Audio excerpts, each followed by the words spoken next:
Conta um pouco agora da tua parte profissional.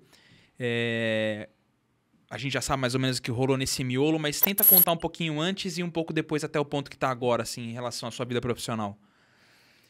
Cara, eu acho que não tem como eu falar da minha vida profissional hoje sem eu dizer o que eu já passei. Porque o que eu prego? Toda vez que, sei lá, vou fazer live ou qualquer outra coisa do tipo, sei lá. O que eu falo e o que eu prego? As pessoas, elas têm medo de errar. As pessoas têm medo de errar. Só que eu não consigo enxergar ninguém de sucesso, ninguém... Que não tem errado várias vezes, né? Que não tem errado várias vezes. Então, o que eu comecei a colocar na minha cabeça? Eu comecei a colocar na minha cabeça que o fracasso é parte inerente e integrante de um degrau para o sucesso. Uhum. Eu não conheço ninguém que não foi fracassado que está no sucesso hoje. Então, assim, é um pré-requisito. Todo mundo já fracassou.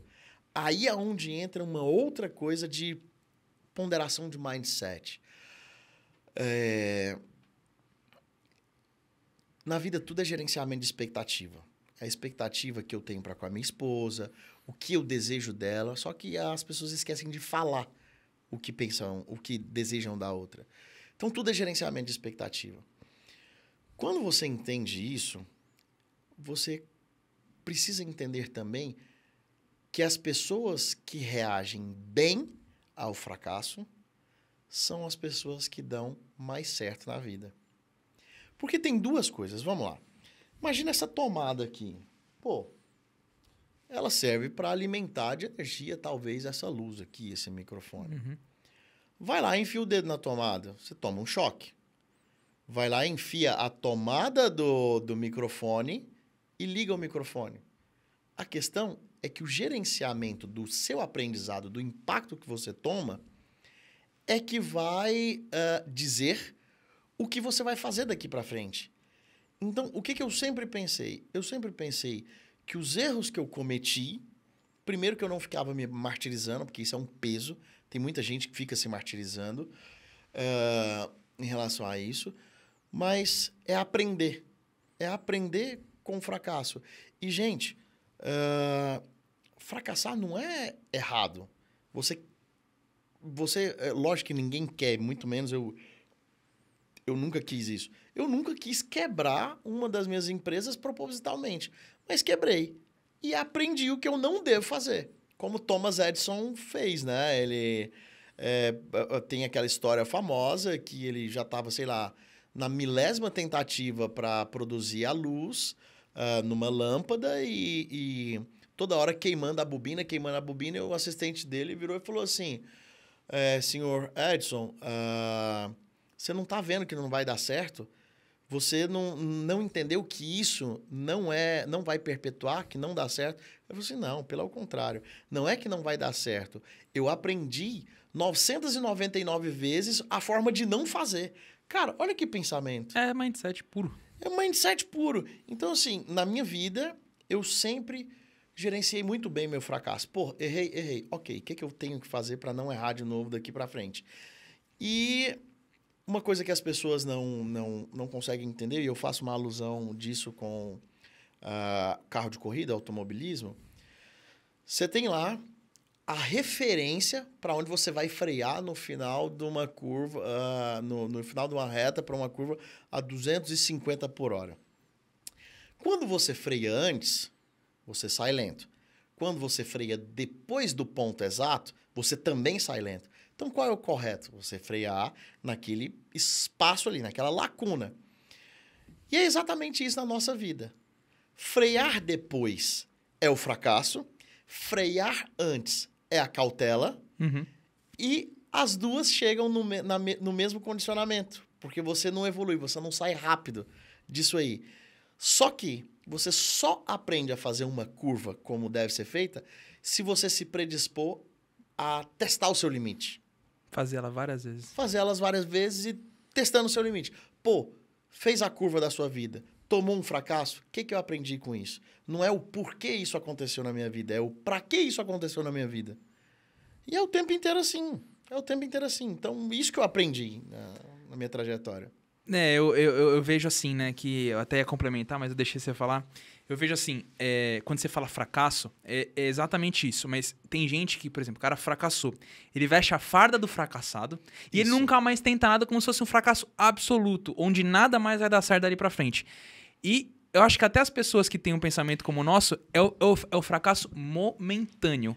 E é como você falou, vou até estender aqui o seu exemplo do automobilismo. Cara, beleza, você fracassou nessa curva, não tem problema, tem a próxima, pra você tentar ser melhor.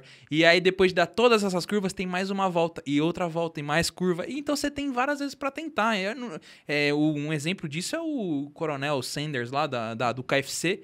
O cara do KFC foi isso. O cara tava querendo se matar, tava querendo tirar a vida e tal. E, cara, ele com 70 e trava lá, ele abriu a KFC e é um puta sucesso mundial. Cara, olha que foda isso que você falou. Porque me trouxe uma lembrança aqui muito foda na minha cabeça. O que eu fazia, tá? Algumas vezes na minha vida, e eu posso contextualizar depois, da onde eu vim, o que eu tive, como que eu quebrei, as vezes que eu quebrei, eu contextualizo isso pra você. Mas só pra gente não perder o fio da meada aqui. Uma coisa que fazia diferença e que hoje eu vejo que faz diferença é que quando algumas pessoas fracassam, elas vestem a armadura do fracassado e elas transpassam isso para quem vai fazer negócio.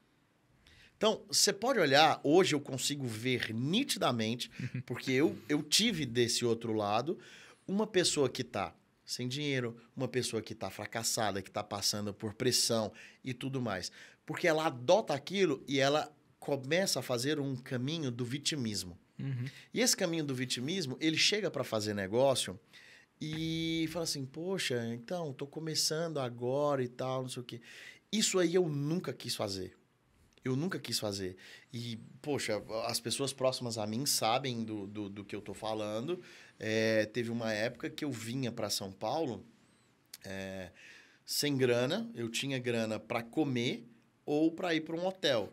E aí eu chegava em São Paulo num voo de 6 horas da manhã para cumprir a agenda. Meu outro voo era no dia seguinte, tipo, sei lá, eu chegava numa terça, 6 horas da manhã.